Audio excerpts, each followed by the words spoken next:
এই তো। আর কখন থেকে বলছি আয়, তোর তো ফোন কাটা হয় না বাবা, সত্যি দেরি হয়ে যাচ্ছে। এই দেখো বন্ধুরা, আজকের মেনুতে আমার এই দেখো এইরকম আমি ডিমের বিরিয়ানি করেছি। এই সাবাস, কালারটা কি করেছো গো মা? তা তুলে দেখাই। হ্যাঁ, এইরকম ডিমের বিরিয়ানি আরেকদিনও করেছিলাম, ছেলে মা খুব ভালো হয়েছে ভালো হয়েছে।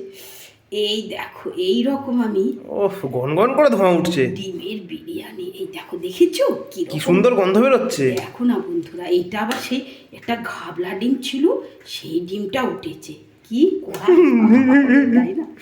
ও এই যে এই দেখো বন্ধুরা, এই রকম আলু আমি ডিমের বিরিয়ানি করেছি, সত্যি খুব সুন্দর খেতে লাগে।